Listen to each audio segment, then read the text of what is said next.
Good morning, everybody. I'm Sarah, the Real Simple Mama. I'm going to do a quick video showing you the setup on the perimeter of my chicken run, how we did it, how our gate works, so you can see what we did.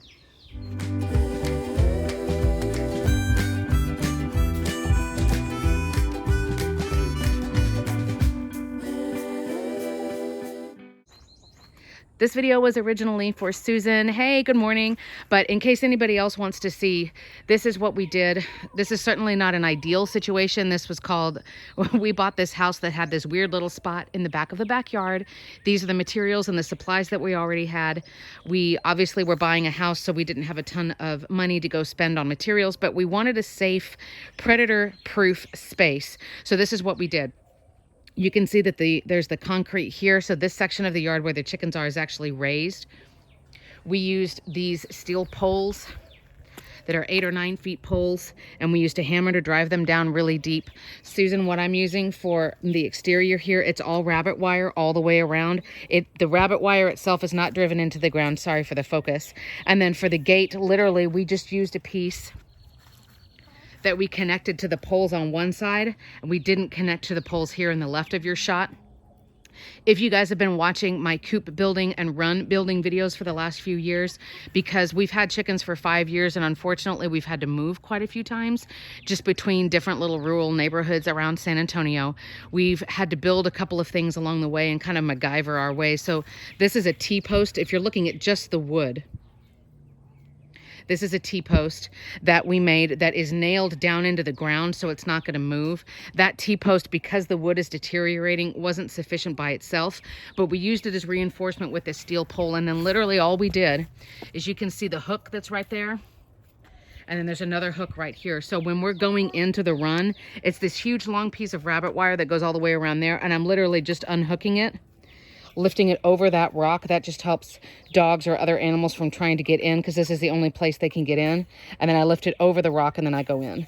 I'm not doing the bottom and the top hook right now just because I'm in and out a lot right now. We're doing a lot of pruning and gardening and stuff like that in with the girls, but that's how it works. So it's the rabbit wire that has been fastened to the posts all the way around.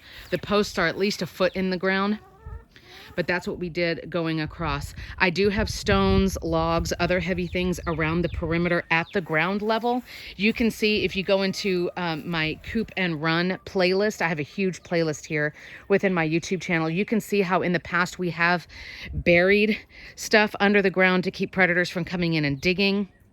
But what we chose to do is, because honestly, during the day, I'm not worried about ground animals getting in, if that makes sense. During the day, I'm worried about aerial predators. I don't want wild birds getting in. So we're talking hawks, falcons, that kind of thing. At night, that's when I'm worried about the ground predators coming in. This is raccoons, possums, neighborhood dogs, feral cats, stuff like that. And so the coop has been reinforced with stones all the way around. Those are flagstones. They were really cheap at Lowe's, and I think we used maybe 20 of them to go all the way around. The intent being, there's not going to be an animal who's going to be able to dig all the way under that or lift one of those stones to get into the coop, if that makes sense. So the rabbit wire will keep out dogs, cats, things like that during the day. We've got the bird netting around the top that we're going to be reinforcing this weekend. But where I spent the most energy and effort was making sure that the coop it's got all of the proper, like, double predator proof locks on it. It has only hardware cloth because nothing can really stick its hand or its finger in there or anything like that. And then we put the flagstones around. So there you go. If you guys have more questions about this build, you're welcome to put a comment down below. You're welcome to email me so I could show you more pictures. This was basically, like I said, we had to get our chickens out of the old house into the new house in a certain period of time. We were in a hurry. We, of course, had a budget, 2 small kids, and we had just bought a house. So for this build, the only thing we had to buy new was all of the posts that you see.